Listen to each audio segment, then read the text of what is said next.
previa que o delegado de polícia podia instaurar ação penal com a portaria e o juiz podia, a autoridade policial dava início ao processo contravencional. O juiz com o auto de flagrante e o delegado de polícia com a portaria.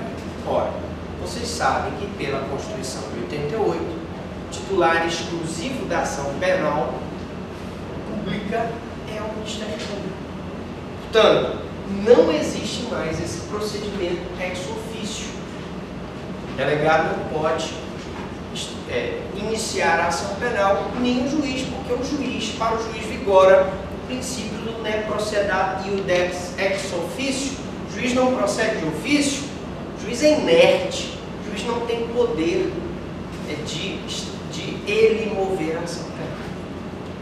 Quanto à questão do rito, existiam duas correntes que disciplinavam o rito das contravenções. Primeiro, a que dizia que as contravenções seguiam o rito dos crimes apenados com detenção, e a segunda que dizia que as contravenções seguiam o rito sumaríssimo dos artigos 531 a 538. Hoje, essas duas correntes estão ultrapassadas porque as contravenções penais, todas elas, sejam elas a LCP ou de legislação extravagante, seguem o rito do juizado especial. Cuidado! Essa também pode ser pergunta da prova. Prazo.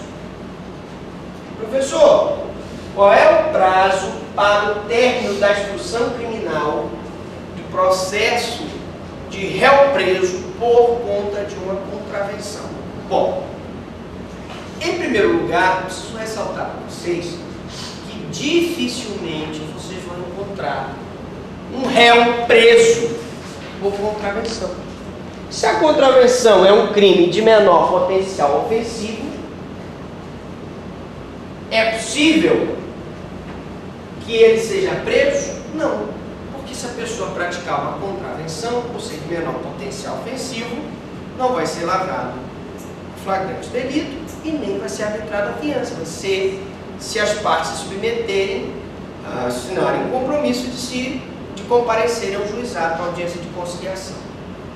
Mas por amor ao debate, imaginemos que numa hipótese ele esteja preso por uma contravenção. Está preso por uma contravenção.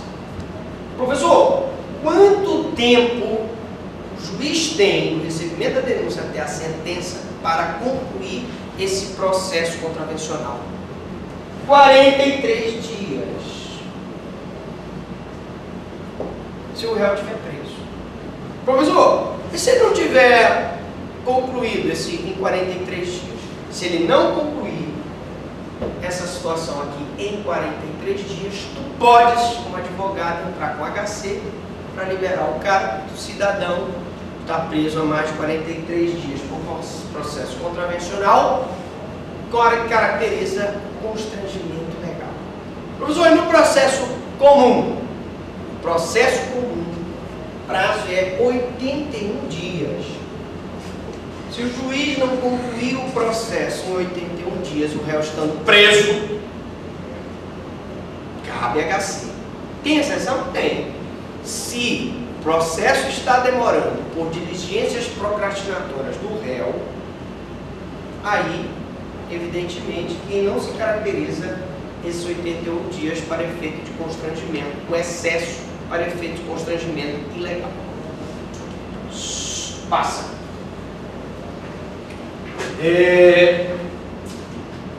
Outra pergunta que poderá cair na prova.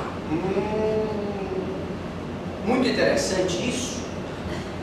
Só erra muito. Você não vai errar. Eu vou errar porque eu estou explicando. Imaginemos uma contravenção que viole bens e interesses da União.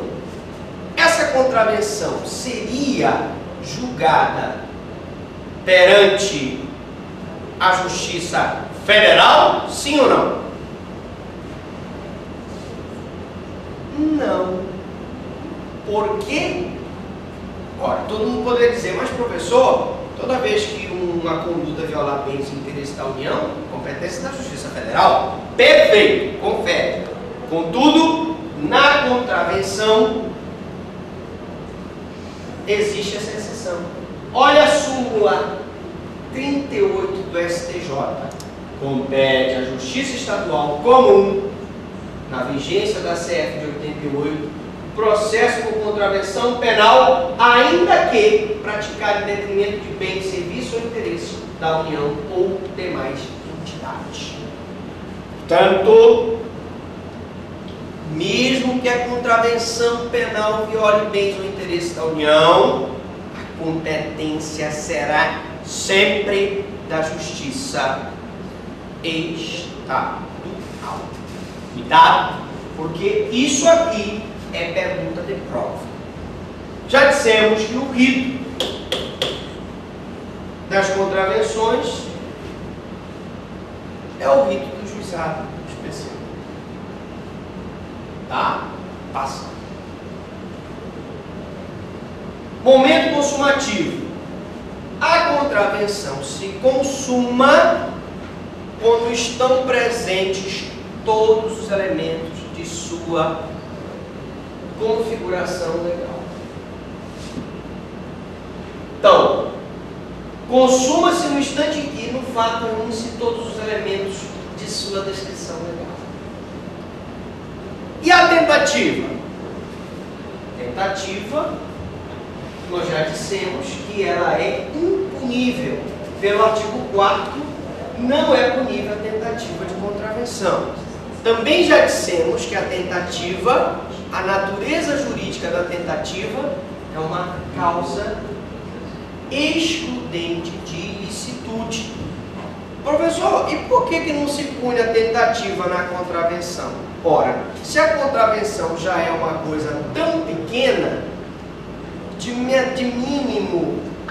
mínima agressão ao bem jurídico, a tentativa, sendo um pedaço daquela coisa já mínima, não se justifica a sua punição. Natureza jurídica da tentativa, mais uma vez, causa de exclusão de antijuridicidade. Professor, se houver concurso entre contravenção e crime, eu devo apenar primeiro a prisão simples e a multa, e depois eu apeno a reclusão, a detenção e a multa? Ou primeiro eu coloco a punição do crime para depois o da contravenção?